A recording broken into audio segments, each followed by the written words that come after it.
fatalidades são muito, muito, muito baixas. Então, não é para gerar pânico. O pânico, nós estamos vivendo uma psicose em massa, segundo o grande psicólogo Matias Desmet, em que as pessoas, pelo medo, começam a desagregar e começam a não pensar e não tão senso crítico. Então, eu volto aqui. Se pudesse fazer uma sugestão, toda vez que vem uma notícia que gera pânico, num país que nem o Brasil, que os números estão caindo e as internações estão caindo, toda vez que alguma notícia gera pânico, eu acho que um órgão de saúde poderia explicar a realidade dos fatos. Porque o pânico faz com que as pessoas tomem decisões impensadas. E transparência para os pais. Transparência. Eu quero que assumam que a vacina é experimental. E o Brasil não está numa crise de emergência.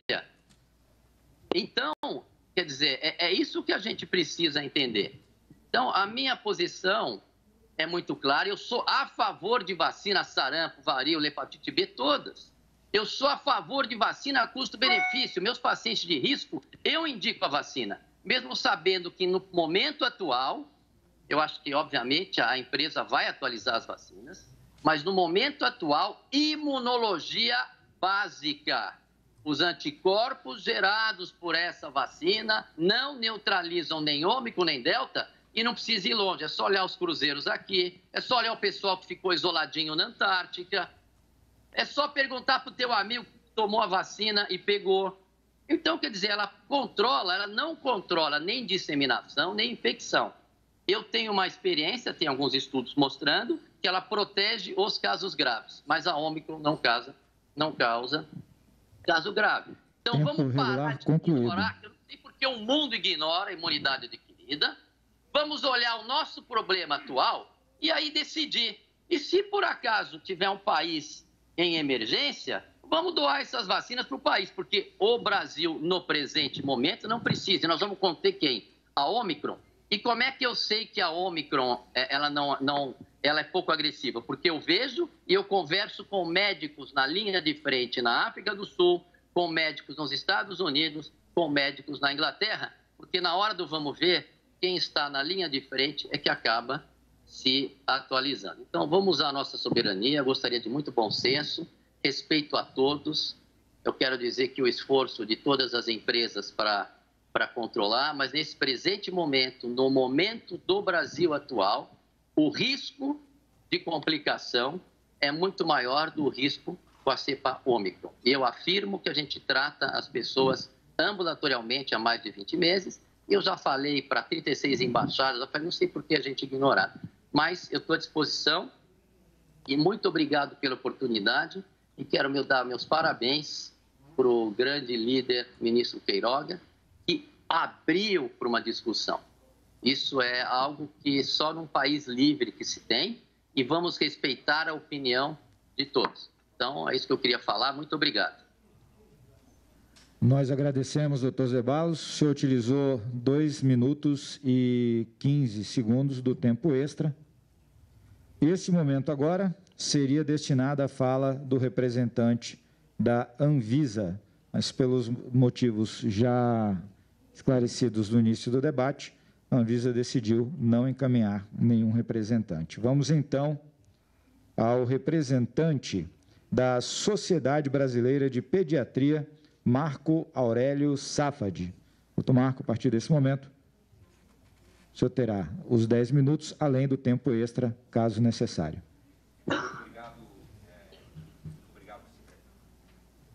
Muito obrigado, secretário, muito obrigado, secretários e a todos presentes. Eu queria só tomar a liberdade de me apresentar antes de iniciar a apresentação. Eu sou pediatra há 35 anos, trabalho com doenças infecciosas e desenvolvimento de vacinas. Fui o primeiro representante da América Latina no Comitê de Doenças Infecciosas da Academia Americana de Pediatria. Sou consultor da Organização Mundial da Saúde e do Grupo Estratégico Consultor de Desenvolvimento em Vacinas para Meningite, a área que trabalho há mais de 20 anos, desenvolvendo estudos. Trabalho em 2 hospitais, um deles um hospital público, que é a Santa Casa, hospital filantrópico, e um hospital privado que é responsável pelo maior número de atendimentos pediátricos do estado de São Paulo. Então, acumulamos durante esses 2 anos uma experiência bastante grande no manejo dessa doença na população pediátrica. Então, quem vai falar a vocês agora é alguém que trabalha com crianças, que cuida de crianças e que nesses últimos 2 anos tem, vamos dizer, desempenhado esse papel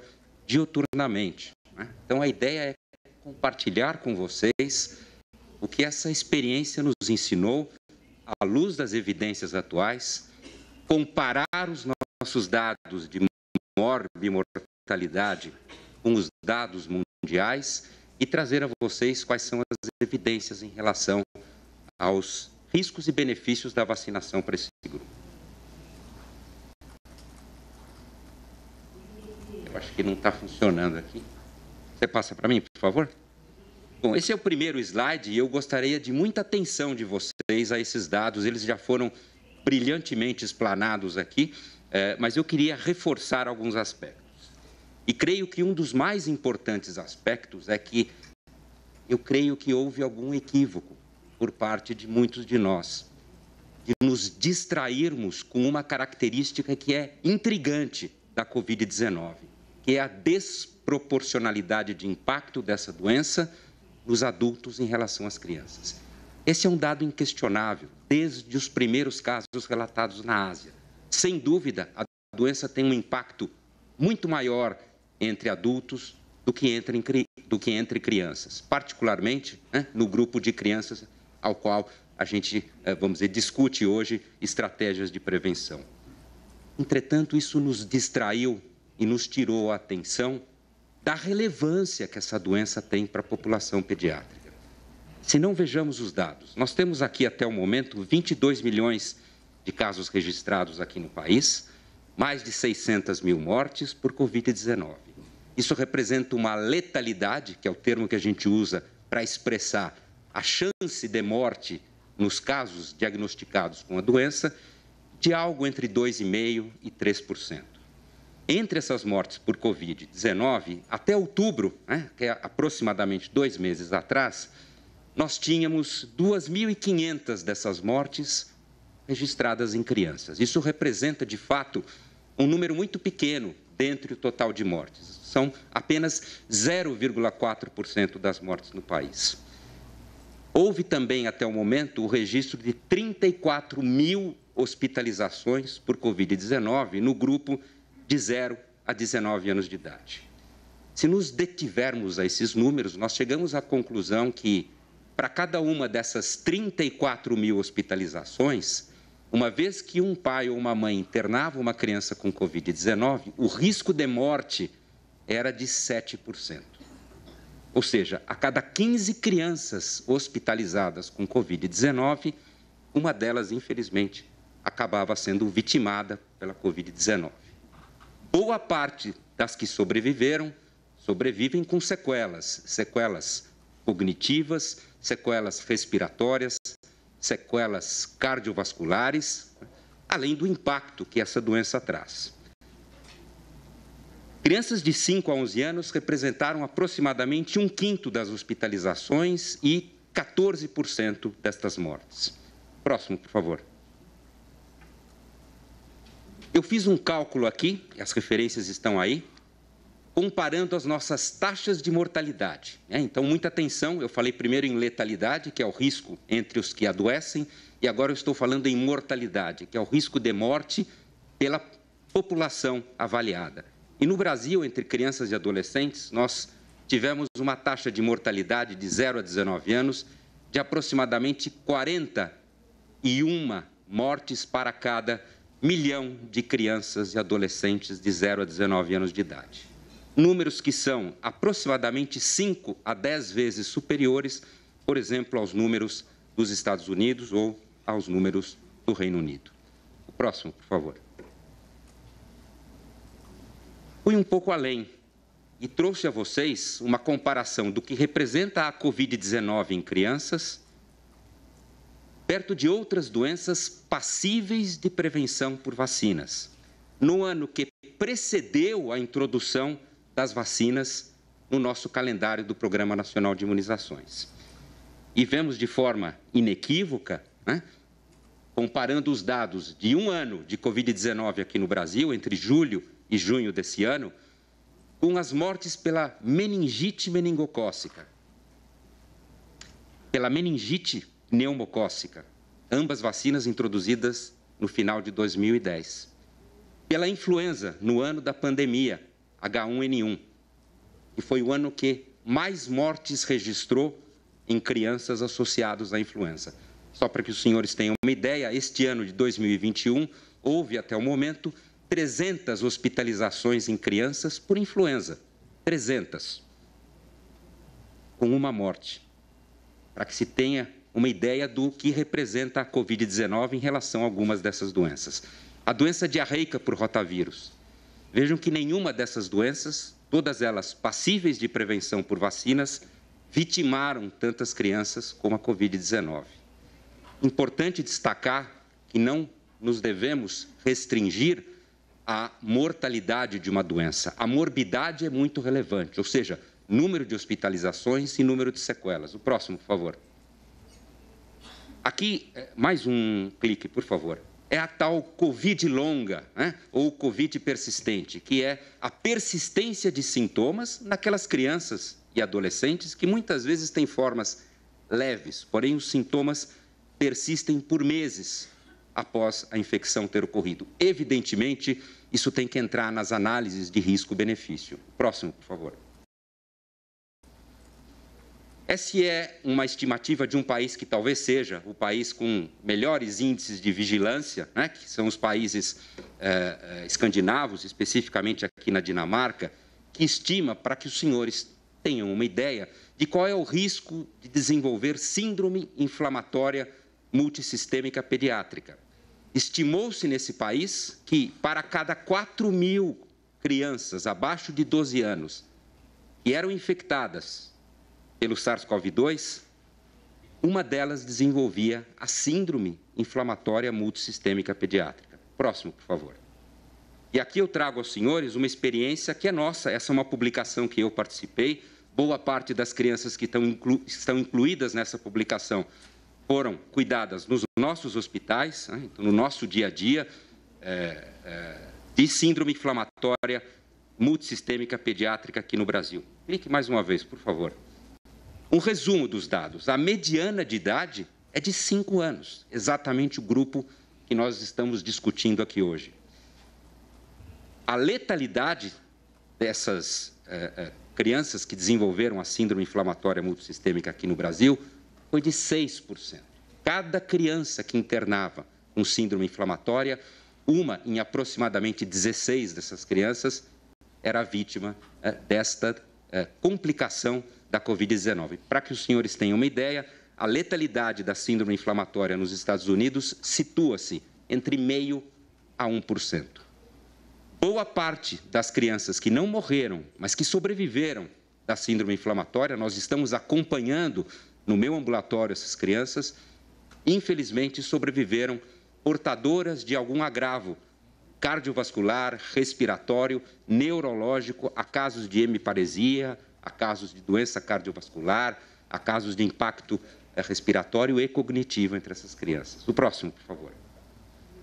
E o que temos de evidências em relação às vacinas? A ideia nessa primeira parte da minha apresentação era mostrar a vocês, sob o prisma de um pediatra que vive o dia a dia dessa doença há 2 anos, qual é a relevância dessa doença e qual é a relevância dessa doença num país como o nosso, onde, evidentemente, há peculiaridades e particularidades que fazem das doenças infecciosas, muitas vezes, doenças associadas a maior morbimortalidade que aquela verificada em outros países e que, evidentemente, têm que ser consideradas nas análises de risco-benefício. Então, o próximo, por favor. Tempo normal concluído, a partir de agora, tempo extra. Ok. Dados em relação à vacina de crianças de 5 a 11 anos de idade, os estudos que fizeram, vamos dizer, que ampararam a autorização de uso dessa vacina. Esse é o estudo que está publicado e que mostrou que, pode passar o próximo, por favor, que a vacina propiciou, primeiro, uma resposta imune que foi não inferior aquela verificada em adultos, onde já ficou demonstrado de forma inequívoca, a despeito da variante que circulou, todas as vacinas até hoje utilizadas realizaram um papel fundamental naquele que é o objetivo precípuo da vacinação. Não devemos nos distrair aqui. O objetivo precípuo da vacinação é prevenir hospitalizações e prevenir complicações da doença. É a isso que se propuseram as iniciativas de implementação dos programas de vacinação, como objetivo precípuo, prevenir hospitalizações e prevenir mortes. Claro que elas reduzem também transmissão, claro que elas reduzem o risco de infecção, mas evidentemente em patamares diferentes. O próximo, por favor. Há dados de eficácia dessa vacina mostrando que, entre os que foram vacinados, o risco de contrair Covid-19 em qualquer uma de suas apresentações, um dos desfechos mais desafiadores de prevenção, foi de 90%. Próximo, por favor. Dados de segurança, e com isso eu vou terminar a minha apresentação. Então, agora não são mais estudos controlados, são dados de mundo real. O que nos ensinaram as lições da introdução dessas vacinas em outros países. Aqui, em relação à segurança em adolescentes. Então, um evento adverso que foi observado e que foi aqui já discutido é a ocorrência da miocardite entre vacinados. Mas é importante que se compreenda se esse risco é diferente, maior ou menor que o risco da miocardite e de outras complicações pela própria Covid-19.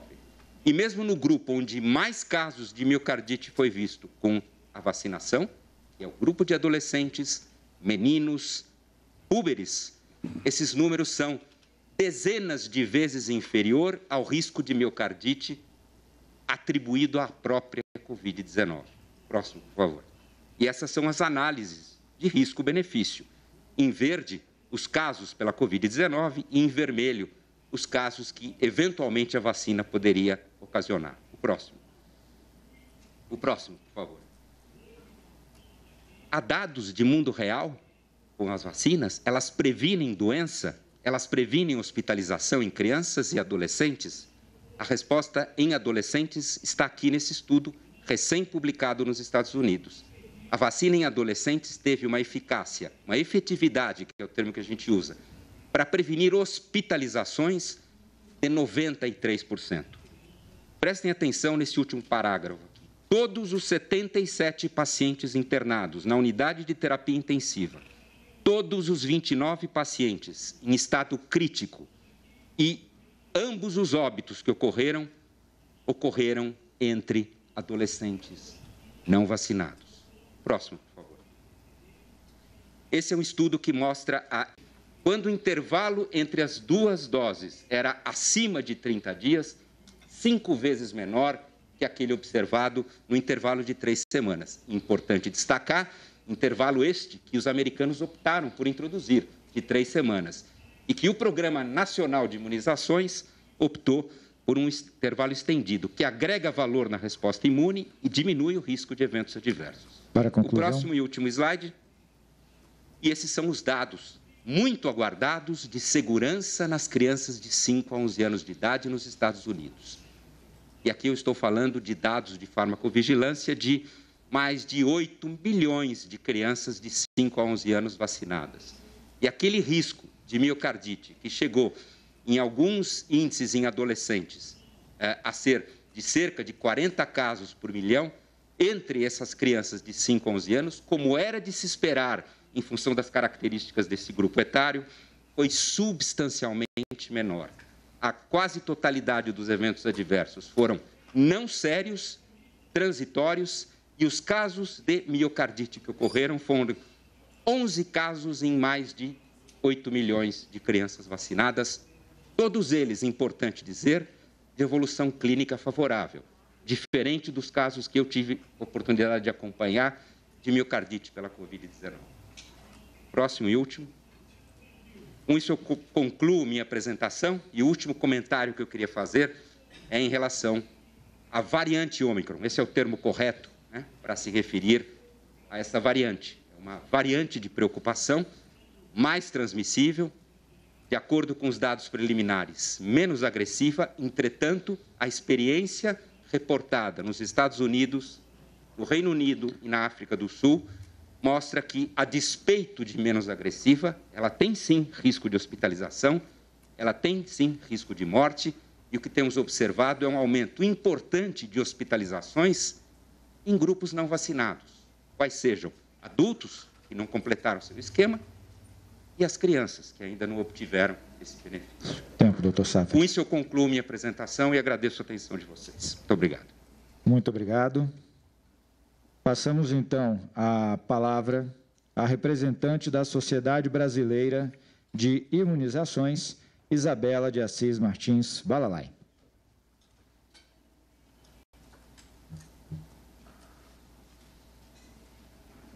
Lembrando que você de casa pode participar do nosso debate, da nossa audiência pública, enviando perguntas para o WhatsApp que aparece aqui na tela, DDD 61 99320 6913. No último bloco, os nossos convidados responderão às perguntas enviadas pelos telespectadores e pelos internautas. Doutora Isabela, com a senhora a palavra. A partir deste momento, a senhora tem 10 minutos, mais os 4h41 de tempo extra, caso necessário. Bom dia a todos. Obrigada, secretária Rosana Leite, por me incluir nessa discussão tão importante. A discussão, na realidade, a gente já vem discutindo isso há muito tempo no Comitê Técnico de Imunizações, que, né,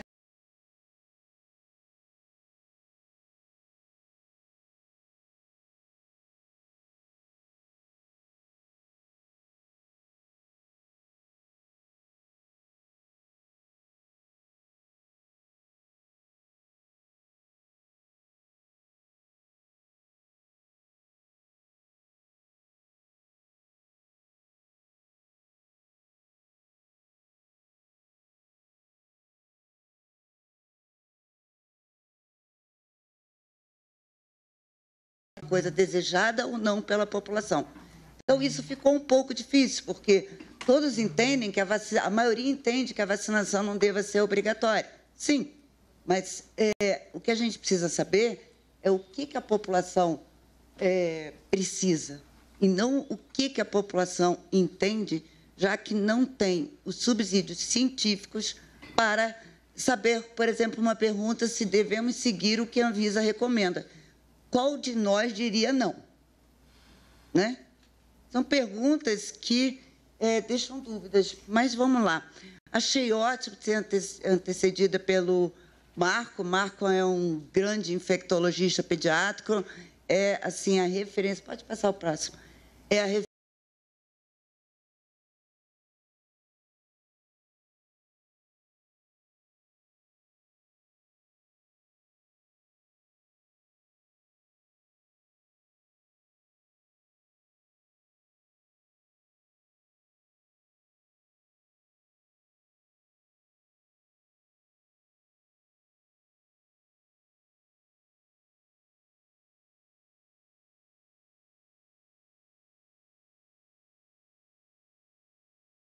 para todos. Somos do nosso Programa Nacional de Imunizações, referência mundial, inclusive para a campanha da Covid.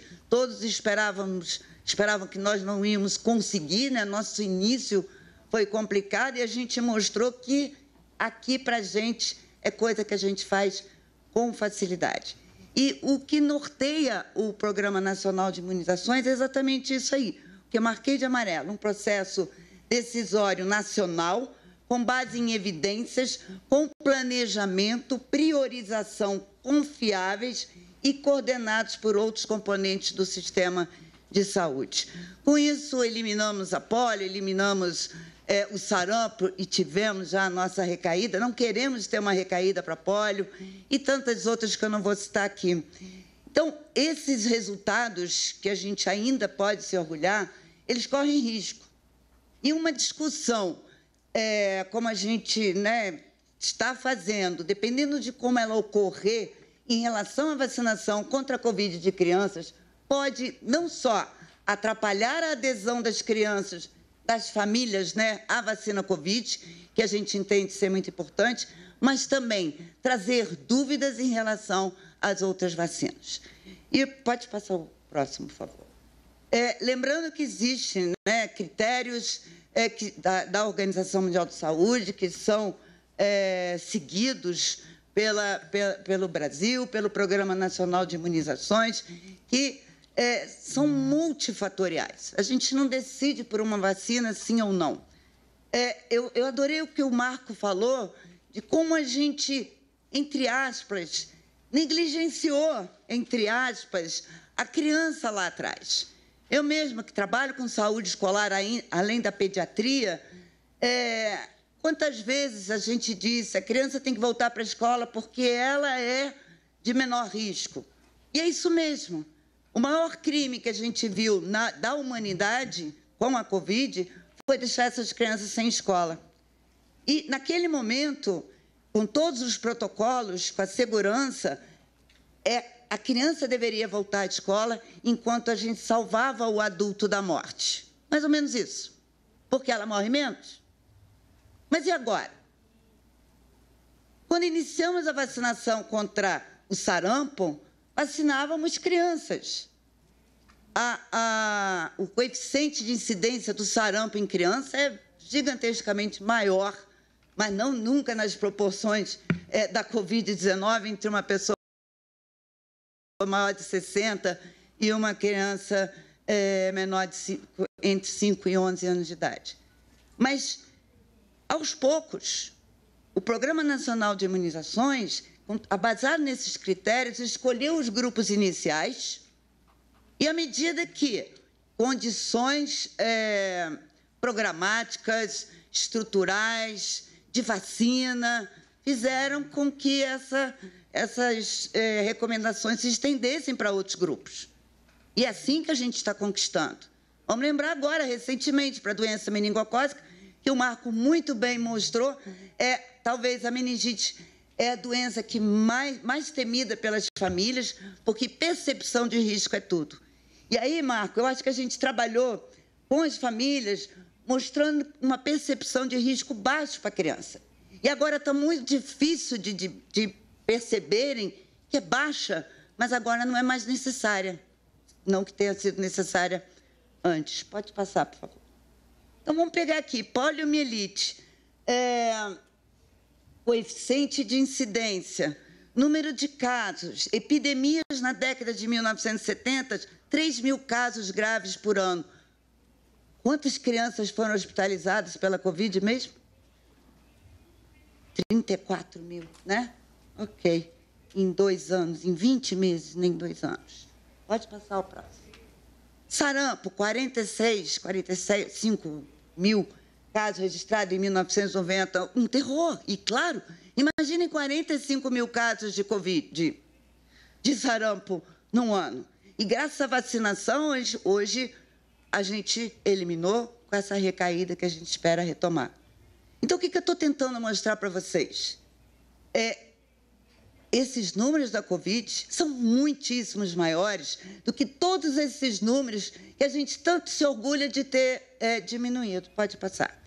Hemófilos influenza. Nossa, eu me lembro, em 93, quando essa vacina chegou no Brasil, a salvação das nossas crianças. Não tinha um plantão de pediatria, emergência, que a gente não visse uma epiglotite por hemófilos influenza, que é uma doença invasiva e grave. Mas o coeficiente de incidência em crianças de menores de 1 ano era de 26 por 100 mil. E entre crianças de 1 a 4 era de 5,41 em 100 mil.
dados do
saúde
30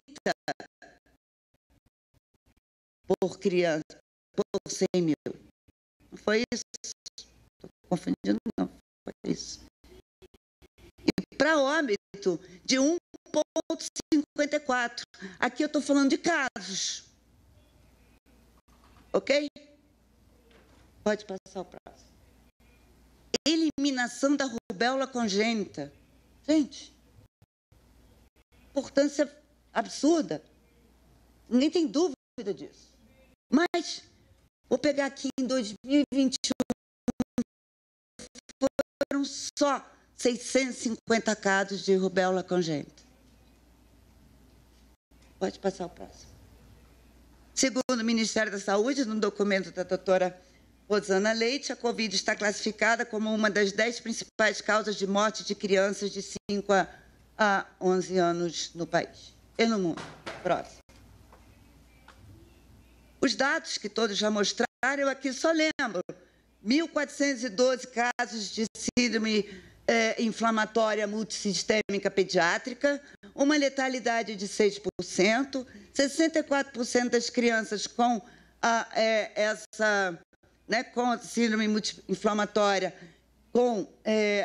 foram adolescentes de 1 a 9 anos, 34 mil hospitalizações, 7% de letalidade para síndrome respiratória aguda grave, mais de 2.500 mortes em crianças e adolescentes, 50% delas maiores de 5 anos, enfim, né? A gente tem aí uma mediana de 5 anos. E a Covid longa daqueles casos graves e a Covid longa dos casos não graves, e também deve ser considerada. Próximo. E aí eu termino, não mais falando de dados, mas trazendo vocês para um raciocínio. Diante desse cenário epidemiológico atual, né, de favorável, a gente tende a negligenciar a gravidade da doença. A Covid, graças à vacinação, deixou de ter o impacto de hospitalização, mortes que tinha no início. A gente está vivendo isso. A gente está aqui hoje por causa disso. Senão estávamos todos lá online. Mas a gente não pode menosprezar uma nova variante. A variante Ômicron, que é uma variante de preocupação, sim, ela se mostra menos com uma incidência menor de desfechos graves, como hospitalizações e mortes. Mas, principalmente, eu não tenho, infelizmente, o número aqui, em pessoas vacinadas. E não porque ela é mais leve, não preocupa.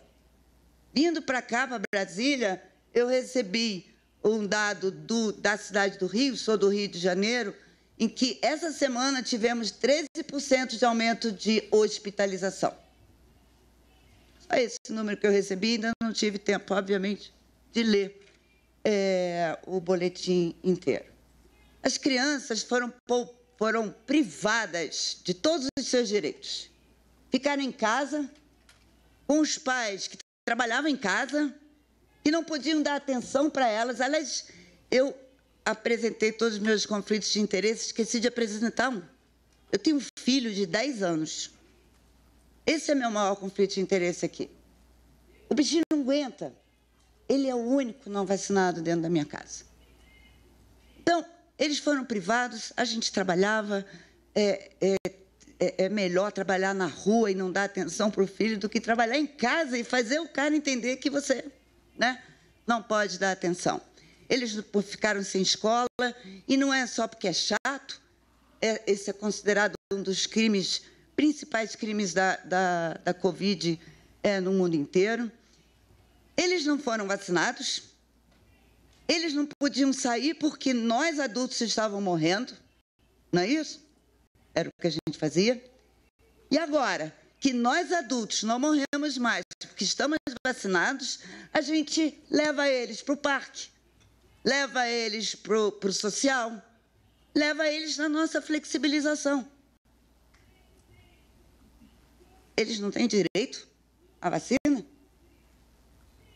Eles são o maior grupo de suscetíveis no país, sem dúvida nenhuma. Pode passar. E a gente já observa, assim, um aumento da taxa de casos. Mas a gente está com um delay aí de número de casos também muito grande, né? Dezembro foi um mês complicado. E foi excelente, né, o secretário apresentar os dados por faixa etária, porque normalmente a gente tem os dados gerais. E eu acho que é muito bom a gente poder ver os dados para cada faixa etária, inclusive de evento adverso e de farmacovigilância. Pode passar. Mas eu trago esse aqui. Na Inglaterra, onde a Ômicron já é a cepa prevalente, na Inglaterra, os casos de surtos escolares aumentaram muito. E notem essa, ali acho que está meio cinza, logo acima da amarela, é a coluna das crianças de 1 a 5 anos. São as crianças da educação primária. E são as turmas que atendem crianças de 4 a 5 anos. Veja como aumentou em relação à semana 35 e agora, recente, a semana 49, eles já estão um pouquinho mais para frente. 1 minuto, doutora. Pode passar, estou terminando.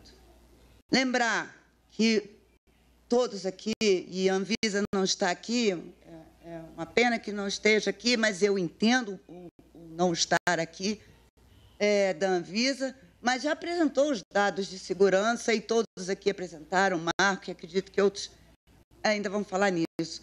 Mas mesmo antes de iniciar a vacinação de crianças nos Estados Unidos, de 5 a 11 anos, foi realizada essa simulação.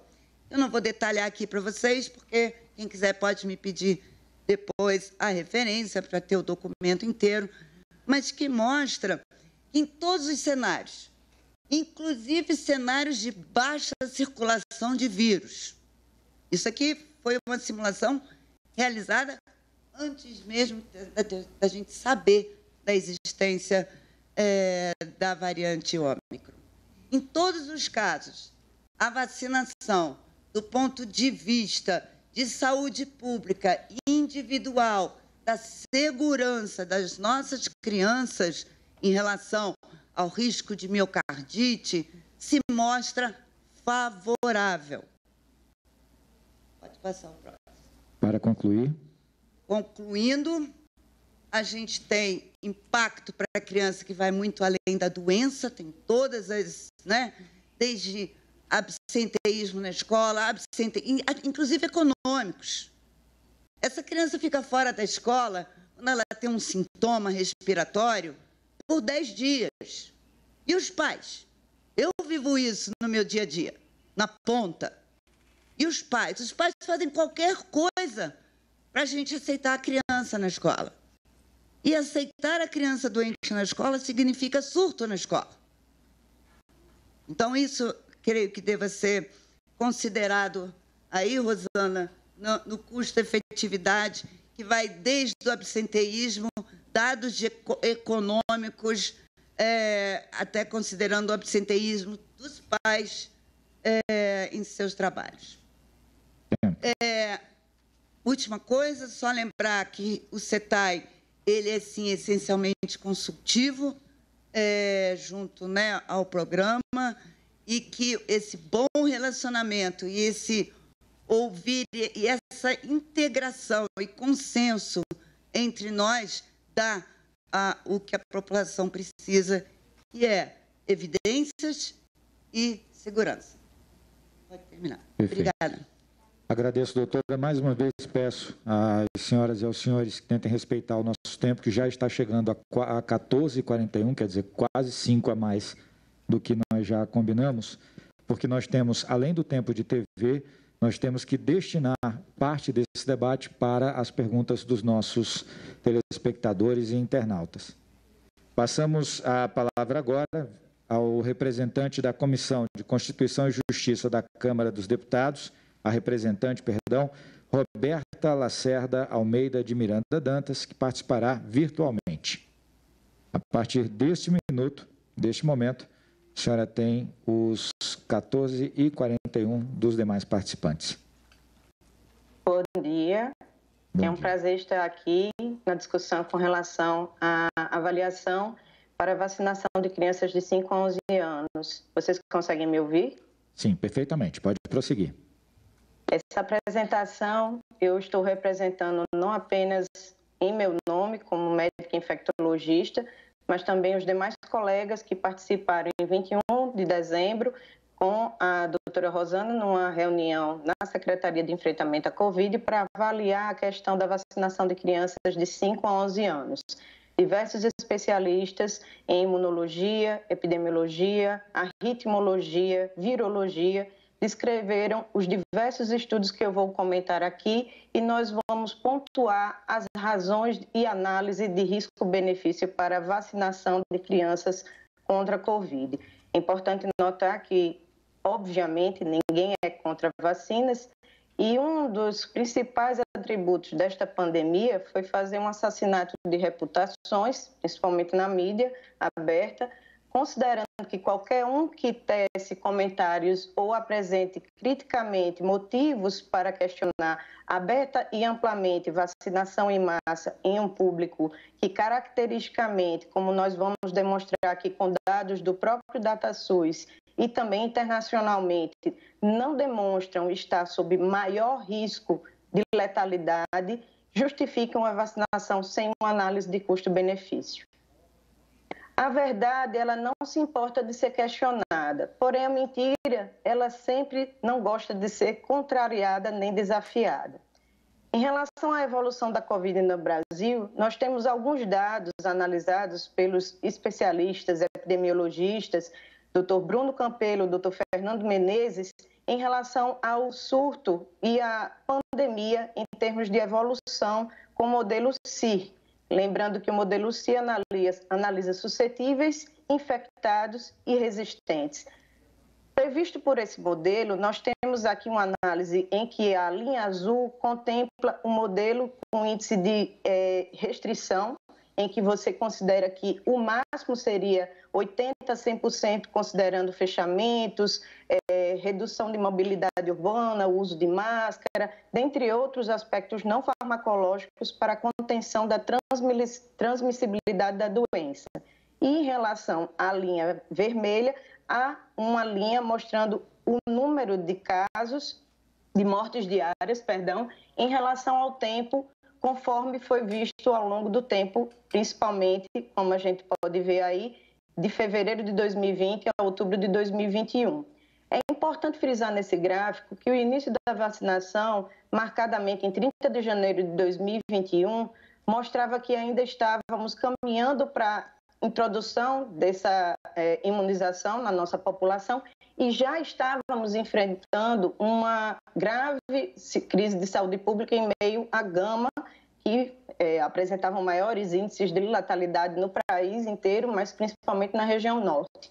É muito importante observar que a partir de 27 de março de 2021, nós já temos uma queda íngreme no número de casos, respeitando o que a gente entende como história natural de toda a curva epidêmica, com a queda e há um esgotamento de suscetíveis, com uma pequena elevação nessa curva, mostrando a presença de outra variante de preocupação, a Zeta, e que, novamente, com a Delta, a partir de agosto e maio, aliás, faz um aumento do número de óbitos e que, incessantemente, a gente vê uma curva decrescente ao longo do tempo. É importante observar que a questão do reflexo das vacinas e também da própria infecção natural corroboram para a redução no número de óbitos, porque entende-se que uma pandemia envolve uma análise multifatorial, tanto na questão dos suscetíveis, como nas que já têm infecção prévia, quanto também dos que estão com imunização completa. Em relação ao número de isolamentos, a gente vê que Paradoxalmente, com o aumento do isolamento, a gente aumentou o número também de óbitos. E com a elevação da Delta, a gente vai ter a sobreposição de variantes e, como a Delta tinha uma menor letalidade, há uma queda importante no número de óbitos.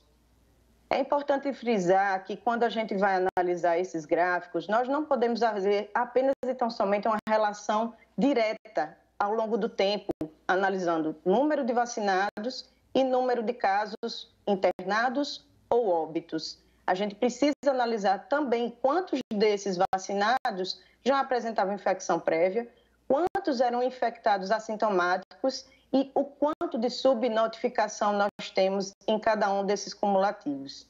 Quando a gente entende a eficácia declarada dos estudos de vacina, o número necessário para vacinar era em torno de 80 a 150 para que uma vida fosse salva.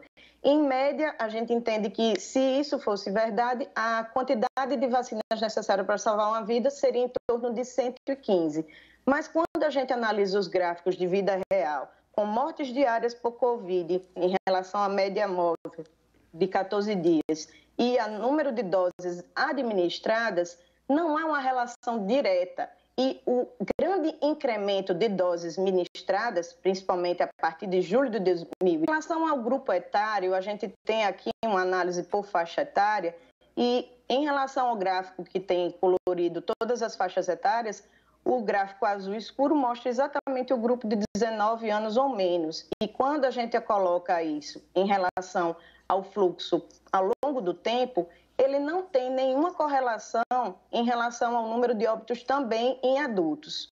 Basta dizer que, comparando-se todos os óbitos por idade e o de 5 a 11 anos, quando a gente coloca num gráfico analisando apenas a média móvel de óbitos em pacientes de 5 a 11 anos, ela não variou mais do que 0,5 casos por dia. E nenhum óbito pode ser negligenciado, seja nas crianças, seja na faixa adulta. Mas é importante observar que, em meio à pressão das vacinas com o público adulto, não houve modificação na faixa de média móvel de letalidade, mostrando uma interdependência entre o número de óbitos acompanhando adultos e crianças. Esse gráfico ele é mais claro quando a gente analisa na faixa vermelha as mortes apenas de 5 a 11 anos e em azul mortes de todos aqueles, exceto o de 5 a 11 anos, e vemos que os gráficos não são interponíveis, nem a morte de crianças precede a morte de adultos e elas estão independentes, mostrando que não há qualquer correlação em que a letalidade por adultos leve a uma maior letalidade em crianças ao longo do tempo, como se viu na transição da pandemia. O que claramente se observa, até corroborado pelos gráficos do próprio SVS, é que exatamente a letalidade da P1 mostrou um maior óbito na faixa etária menor do que 19 anos, mostrando também a importância da questão antiandrogênica. O nosso colega Dr. Ricardo Zimmermann, virologista, especialista no sequenciamento genético e um dos precursores no sequenciamento das variantes de preocupação, abordava nesse estudo da Pfizer, que a gente já discutiu aqui sobremaneira, alguns aspectos metodológicos. Digamos, ele foi um estudo em que analisou 1.528 crianças que receberam a primeira dose, nesse público de 5 a 11 anos, 1.517 receberam uma dose, 1.514 receberam 2 doses e 1.510 completaram um follow-up de 1 mês após a visita, após a segunda dose, com 746 no grupo placebo. É interessante observar que esse estudo analisa o que a gente chama de immunobridging, que não é, dentro de consenso de especialistas ou de guidelines, a melhor análise para avaliar eficácia e efetividade vacinal. Ora, tão somente analisar o título de anticorpos de adolescentes e transpô-los, como foi esse estudo entre 16 e 25 anos, considerando que a taxa observada em crianças de 5 a 11 anos, sendo igual, geraria uma efetividade e eficácia igual, não é suficiente. A gente entende que os estudos de vacina ocorrem, como muito bem apresentada pela representante da Sociedade Brasileira de Imunizações, em vacinas estudadas em anos, muitas vezes até décadas. E a gente entende que apenas analisando ao longo do tempo, em vida real, múltiplos aspectos, como pacientes das diversas comorbidades, que não foi o caso desse estudo da Pfizer, ela teve menos de 2% dos pacientes com obesidade ou doença neurológica, ou cardiopatia congênita, ou imunossupressão com HIV e pacientes com câncer, representados em sua amostra. A maior parte, sim, eram pacientes que tinham doenças cardiovasculares e não representava o que a gente viu que era o maior componente de crianças com maior letalidade por Covid em relação à letalidade. Então, esse estudo não demonstrou eficácia no grupo que mais se poderia beneficiar, que são os de comorbidades. Seria necessário ampliar o N de amostra e o tempo observado, e não tão somente analisar esse pequeno grupo de 1.500 vacinados com 700 placebo. É importante também frisar que a análise de desfecho que eles consideraram duro, importante, foi simplesmente a ausência de evidência de infecção nos 7 dias posteriores à segunda dose, o que parece ser um pouco limitado, porque a gente entende que um indivíduo pode acometer-se com Covid durante até 1 mês ou 2 meses, então esse tempo de análise para analisar a eficácia de 7 dias parece risível.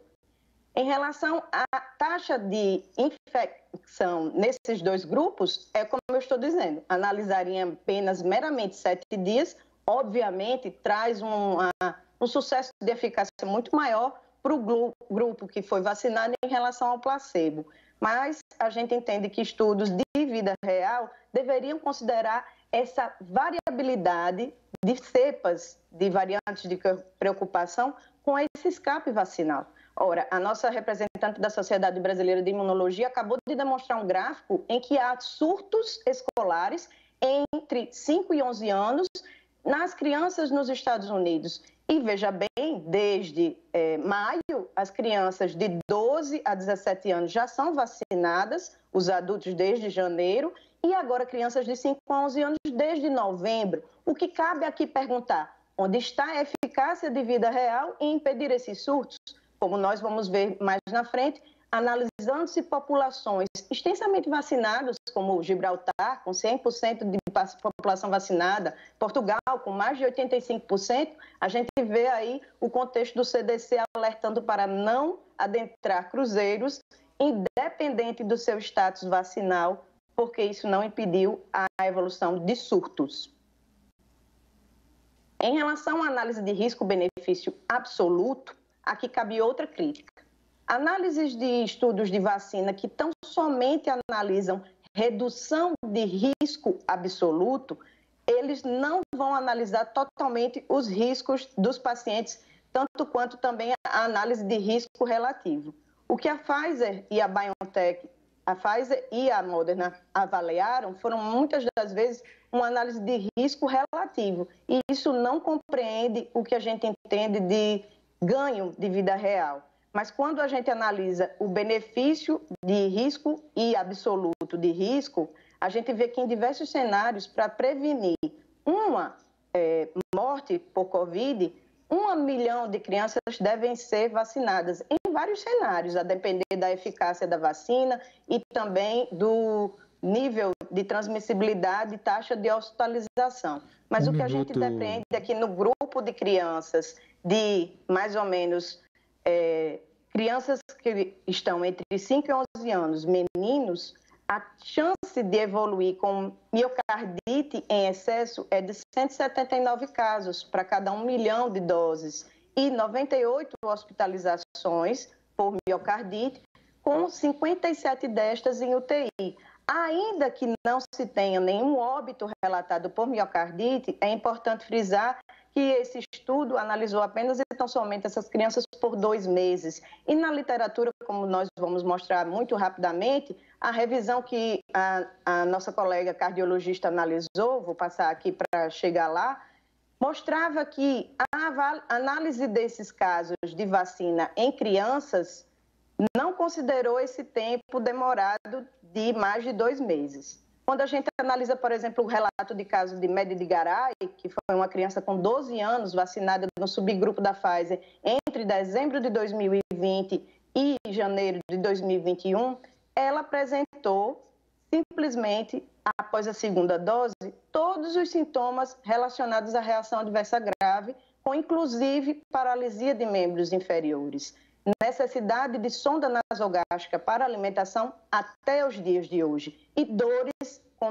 náusea, vômito e perda de sensibilidade, com dor constante até os dias de hoje. Essa criança não foi considerada no grupo de vacinação e, principalmente, ela foi relegada a uma condição de simplesmente náusea e vômitos. Não foi considerada como gravidade.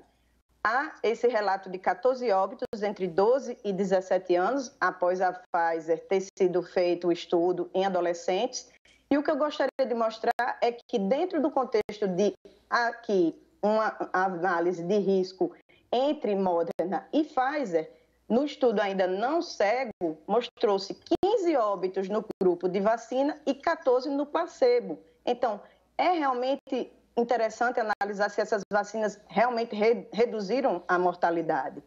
A gente entende que existem inúmeras análises de benefício das inúmeras vacinas que a gente conhece, mas até mesmo para pólio a gente entende que houve uma condição de modificação entre a vacina de vírus oral e inativado, e a depender da questão também socioeconômica de cada país. Tempo, doutora. Em relação à de rotavírus, nós temos também a presença de modificações nessa vacinação ao longo do tempo, porque nos Estados Unidos a vacinação levou a muito mais graves quadros gastrointestinais do que a prevenção de infecções. Em relação à dengue, já é sabido por todos que durante os 4 anos de estudos em vida real foi observado uma doença amplificada por anticorpos que levou a uma supressão dessa vacinação em população que já tivesse sido exposta à dengue, porque amplificou a doença inflamatória. Em relação à evolução biológica do SARS-CoV-2, nós temos que sim, a Ômicron vem aí desafiando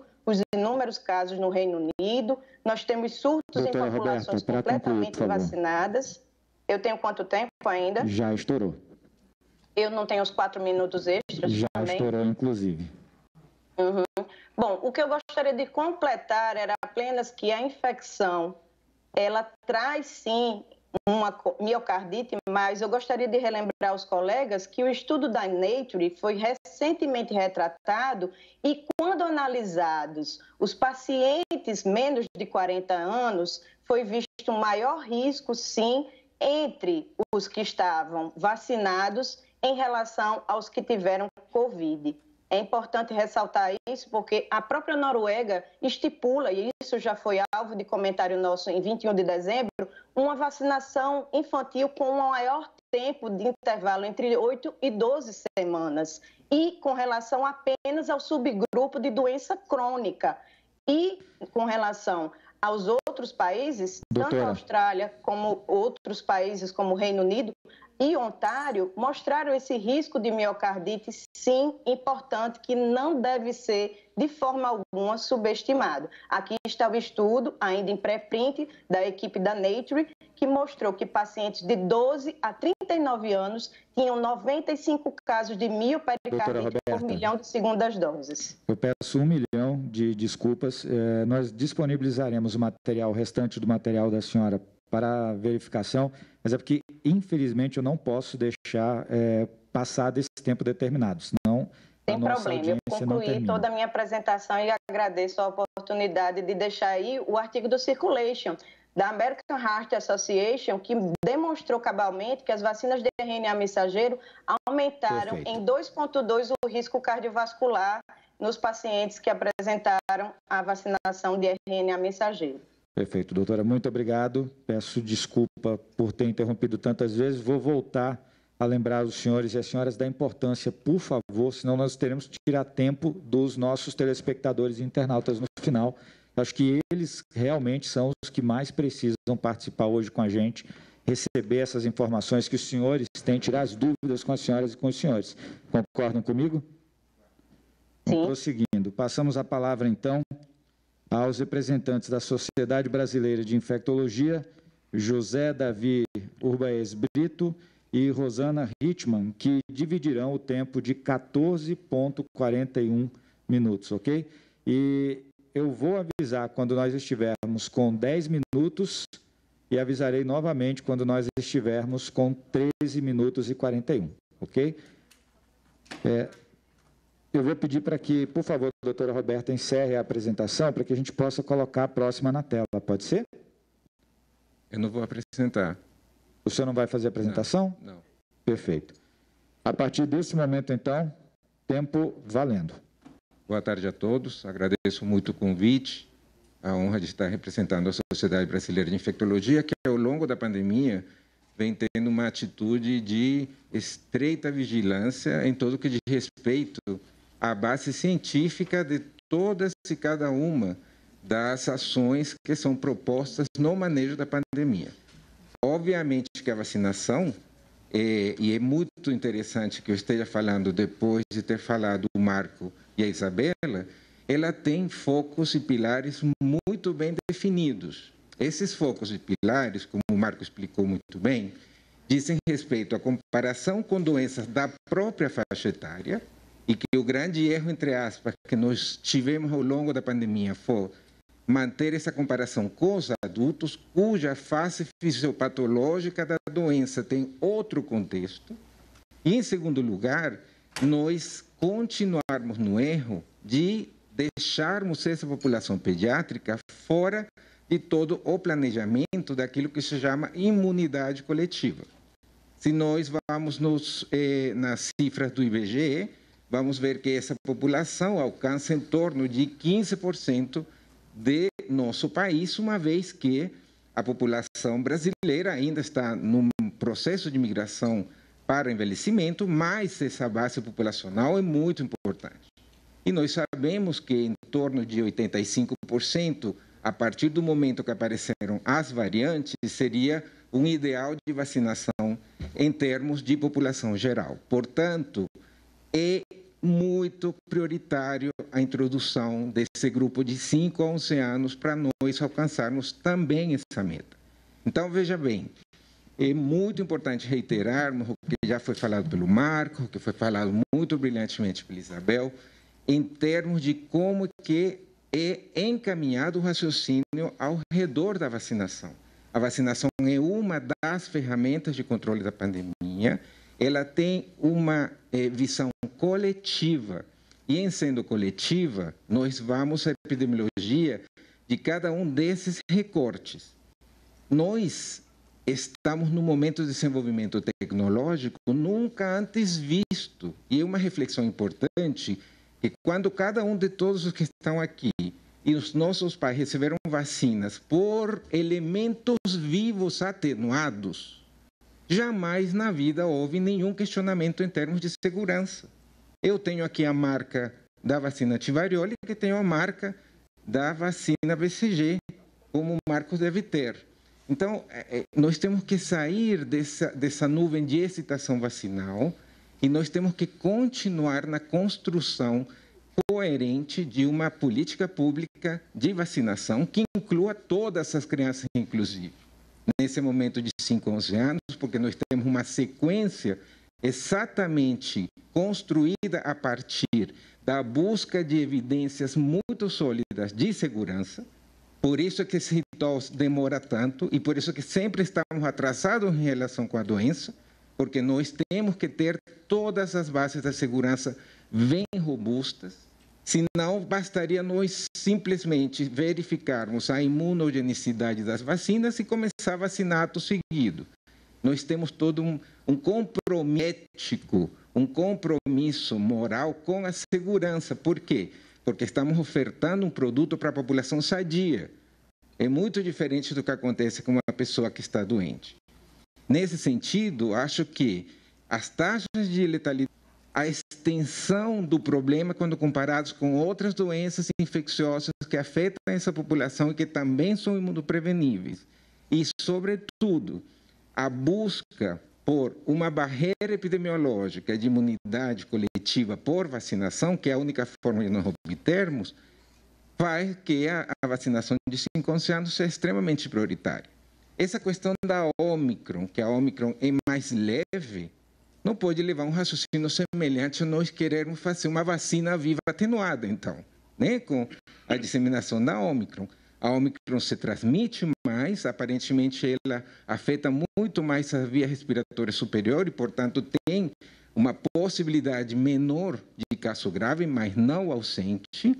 E nós temos que ficar extremamente vigilantes sobre o impacto que a Ômicron tem em não vacinados. Nós estamos vendo nos países da Europa, nos Estados Unidos, que as UTIs e as enfermarias estão cheias de pessoas não vacinadas e de crianças, o que confirma que essas vacinas desenvolvem outros mecanismos imunes que também acabam cobrindo como guarda-chuva, sobretudo imunidade celular, essas outras variantes. Então, com isso, quero finalizar. A nossa colega Rosana Hickman vai também colocar sua posição. Muito obrigado pela oportunidade e continuaremos no debate.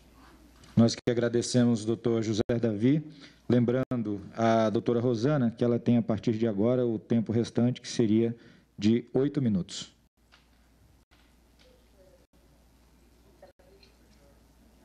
Probleminha do áudio, a senhora poderia falar mais próximo ao microfone? Eu agradeço, vocês me ouvem bem agora? Então, agradeço a oportunidade, sim. Bom dia a todos. Em nome da secretária e minha xará Rosana Leite, cumprimento a todos. E já começo falando que a Sociedade Brasileira de Infectologia e a Comissão de Imunização desta sociedade é favorável à implantação da vacina para as crianças brasileiras, a exemplo do que já está acontecendo em outros países. É um exemplo fantástico de vacinação infantil. É um exemplo que nos enche de orgulho e muita luta por trás disso. O Brasil é um exemplo, um espelho para a América Latina. Então, a gente precisa levar isso em conta com a decisão que a gente tiver hoje, porque nós temos uma importância muito grande na nossa região.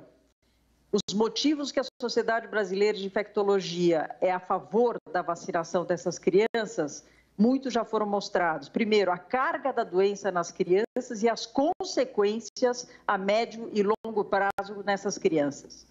A potencial possibilidade de prevenção de doença sintomática nessas crianças, baseados na ciência, baseados no que já foi apresentado.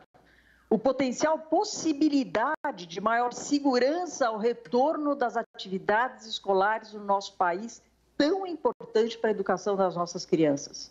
Nós temos hoje, pelo menos uma vacina que se mostrou eficaz, imunogênica e segura e específica para as crianças. Nós estamos falando de uma vacina que eu acho que é bom frisar que ela é diferente da vacina que nós estamos fazendo para os adultos em termos de dose. E por isso que nos resultados de segurança, ela se mostrou um desempenho excelente. Eu não estou falando de estudos de segmento curto, nós estamos falando agora da vida real de mais de 8 milhões de doses aplicadas nos Estados Unidos. Então, desde que as vacinas e as próximas, a gente tem que contar que virão outras vacinas para as crianças, se Deus quiser, desde que aprovadas pela Anvisa, a Sociedade Brasileira de Infectologia, de maneira geral, será sim a favor da vacinação. Os pais que desejam vacinar e proteger seus filhos, eles não podem ser privados dessa oportunidade, uma vez que nós temos uma vacina aprovada no nosso país. Nós somos contra a necessidade de prescrição médica para receber vacinação. E explico por quê. A prescrição médica, ela pode muito bem... A gente tem que levar em conta que uma criança de 5 a 11 anos, obviamente, vai estar acompanhada do pai ou do responsável para ir se vacinar. Então, a decisão já está sendo tomada dos pais e, seguramente, ele pode ter tido a oportunidade de conversar com o pediatra e... Quando a gente vê o exemplo, eu trabalho muito com gestantes, quando a gente vê o exemplo da necessidade de prescrição pela obstetrícia da vacinação em gestante, nós somos muito ruins, porque os obstetras eles não têm o mesmo conhecimento de todas as sociedades científicas. A hora que, através de informação séria e segura, eles passaram a confiar, e a própria FEBRASGO não viu a necessidade dessa prescrição, o número de gestantes vacinadas aumentou muito. E hoje, se vocês quiserem ver o que aconteceu na nossa terapia intensiva específica de gestante, é uma queda super expressiva dos casos ao longo do ano. E quem é que internava? Quem não tinha vacinação. Então, nós somos contra a necessidade de prescrição médica. Eu tenho experiência com uma atividade social com a população ribeirinha na Amazônia. Como é que você vai vacinar as crianças da Amazônia precisando de prescrição médica? Isso, na minha opinião, vem do país como um todo. Eu acho que é uma barreira muito grande para a implantação desta vacinação. O outro aspecto que eu queria falar com vocês é em relação a nossa preocupação hoje em relação com o que está acontecendo com a Ômicron em outros países. Se você for ver os gráficos, é um aumento exponencial de casos, aumento também, infelizmente, de hospitalizações. E quem são essas pessoas que estão hospitalizadas? Os não vacinados. No nosso país, quem são os não vacinados? Basicamente as crianças. Então, nós temos também uma grande preocupação em relação à estrutura, recursos humanos. Eu sou do Emílio Ribas também. Nós, de 17 leitos de terapia intensiva de adulto, pulamos para 60 leitos por necessidade. Como é que nós vamos ter recursos humanos se a gente precisar de um atendimento maior e maior hospitalização de crianças no nosso país? Quantos profissionais nós temos especializados em terapia intensiva pediátrica nesse país? Então, é uma outra grande preocupação também da SBI. 10 minutos, doutora. 10 minutos. Não, eu já estou encerrando. Então, com tudo isso, eu diria para você que, em respeito a cada pai, a cada mãe dessas 311 crianças brasileiras que perderam as suas vidas entre 5 e 11 anos para uma doença imunoprevenível, a SBI clama pelo bom senso, pela base na ciência, para poder dar esse benefício para as nossas crianças. Muito obrigada. Nós que agradecemos, doutora Rosana. Neste momento, nós faremos um pequeno intervalo de 20 minutos e retomaremos o bloco de apresentações dentro de mais alguns minutos. Lembrando a quem nos acompanha em todo o Brasil, pela TV Brasil e também pelas redes sociais, vocês podem continuar mandando perguntas pelo nosso WhatsApp, o número vai aparecer aqui na tela, é o 61993206913. Depois desse rápido intervalo, nós continuaremos com as apresentações e logo na sequência iremos para a etapa das perguntas e respostas. Peço a todos os presentes que respeitem o distanciamento social e o intervalo de apenas 20 minutos para que nós possamos recomeçar no tempo. Até já. Você está acompanhando a audiência pública para debater a inclusão de crianças entre 5 e 11 anos no Plano Nacional de Vacinação contra a Covid-19 pelo Ministério da Saúde. Voltaremos daqui a pouco com a exposição dos convidados com perguntas e respostas. Essas e outras informações você acompanha ao longo da nossa programação e também pelas redes sociais da TV Brasil.